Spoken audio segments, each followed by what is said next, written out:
Emily, and welcome to my book world. So for today's video, I thought I'd give you 5 suggestions or recommendations for spooky Halloweeny reads. Some of them may be creepy, some of them may be just plain old spooky. So yeah, I am a huge fan of horror films, horror books, creepy movies. I am a huge fan of that all. So with that being said, let me just jump into my recommendations. So the first book that I would like to recommend to you, I've actually only read the first book. It is a trilogy. I do only own the first book as it was given to me. So as I collect the next 2 books, I will definitely be reading them. But that first book I'd like to recommend to you is Miss Peregrine's Home for Peculiar Children. And this follows a boy named Jacob, and he goes to a mysterious island where he finds almost like a ruin or rundown old building, which turns out to be the home for peculiar children. And as he's there, he learns that the peculiar children are very peculiar, but they may be also, or are, dangerous. So that adds a really creepy factor as you're trying to figure out these children, these peculiar children.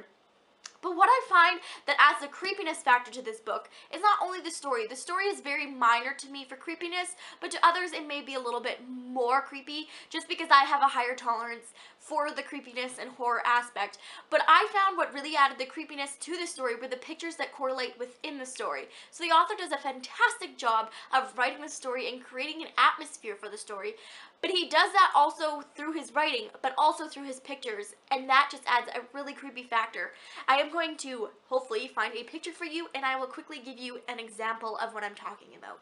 So like it has creepy pictures such as this, and it also has pictures of people, and these pictures were actually real. So if you imagine that you take the aspect of, okay, that picture was actually real, that this author took the time to find, they're not made up pictures, it really adds a really creepy factor to it. So this is my first recommendation. For my second recommendation, it is again, not really a huge factor, it's not really scary, but then again, like I said for my last book, I do have a different tolerance for the creepiness factor. With that being said, the second book that I have to recommend to you today is The Vanishing Season by Jodi Lynn Anderson. This book follows 2 girls. One has just recently moved to this town, and the other is a neighbor across the street. Now, throughout this book, you're trying to figure out who the narrator is, because the narrator is ultimately the haunting. The narrator feels like it is tied to this house, and for some reason, they're not too sure. But in this town, girls start vanishing, and this narrator thinks that one of those girls has death coming for them, or it may be both of them that has death coming for them.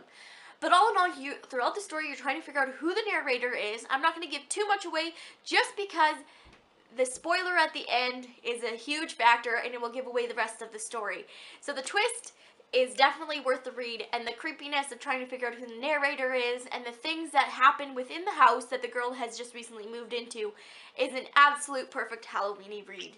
The third book I have to recommend to you today is A Midsummer Night's Scream. Now, if you haven't guessed, this is by R.L. Stine, and it is a retelling of A Midsummer Night's Dream by Shakespeare. Now, I'm not going to give too much away because it is a retelling, and basically it follows these students who are at a school after hours, I do believe, and they go to the set because their school is putting on A Midsummer Night's Dream, and creepy things start happening, deaths happen, so there's a lot of gore and creepiness factors within this story. So if you're looking for more of a gory, creepy, weird happenings, especially the gore factor, this is a read for you.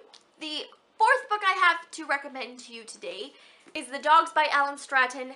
This book it depends on how you scale your creepiness. If you can handle a lot of creepy, then this book is for you. If you can't handle a lot of creepy, maybe not. But if you're kind of in the middle, I definitely suggest trying this out. Or even if you're not, try it out. Read a couple pages, read a couple chapters, get into the story, and really see if you are willing to read this. It is a short, fairly short read. This follows a boy and his mom who are basically on the run. So every time they move to a new place and somebody is trying to find them, and when you go into the story, you don't really know who it is, but you do find out, and that's not really the creepy factor. But the house that they move into, this little boy keeps seeing somebody by their barn, and he's not really understanding because He doesn't see them. No one else sees him. He's getting scared and he doesn't really understand what is going on. So it's like a ghost. And then he finds out the true story because obviously a tragic thing happened in this house. So whoever's there haunting it, he's trying to figure out what happened. And he starts, of course, hearing dogs, and which adds to the creepiness. And overall, that's really all I'm going to tell you because it is a build-up story. So you're trying to figure out what's going on. Is it really real that this boy is seeing, or is it really fake? Is it a ghost? Is some things real? Is some things fake, like I said? So I'm not going to give too much away, but overall, this follows a boy and his mom that are on the run, and the house that they move into is really creepy, especially by the barn and the hearing of the dogs. The fifth and final book I have to recommend to you today is one of my favorites. Now, this is a very simple read. It's not a very long read. It's kind of just a factor of wanting more of this story. It ended, and it's kind of frustrating because I want more answers to some of the things. I think some things within this book weren't wrapped up properly. It's definitely a good Halloweeny read. This book is Daughters Unto Devils by Amy Lukovics, and this follows a family, and they're kind of in the olden days, so they live within the prairie, so they're olden days, so getting pregnant out of wedlock is very unseen for. But when they move to this house that they find, it is covered in blood, and they have to clean it up, this family, and this daughter is secretly seeing a boy, and she ends up being pregnated by this boy, which of course is unseen. So she tries to hide it from her family. But when they move to this new place, there's this family in the field or across or in the woods, I guess I should say, that's very creepy to her.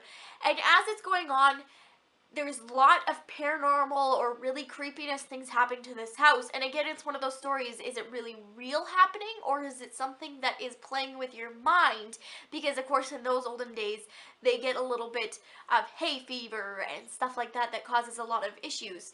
But ultimately, I really did enjoy this, and for a good spooky paranormal trying to figure out what happens, this is a good read. So those are the 5 books I'm recommending to you today. I really hope you enjoyed. Some of them are creepier than others, some of them just have creepy aspects, and some of them have a little bit of blood and gore.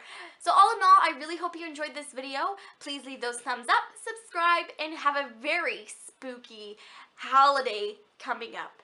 Bye-bye! See you in my next video.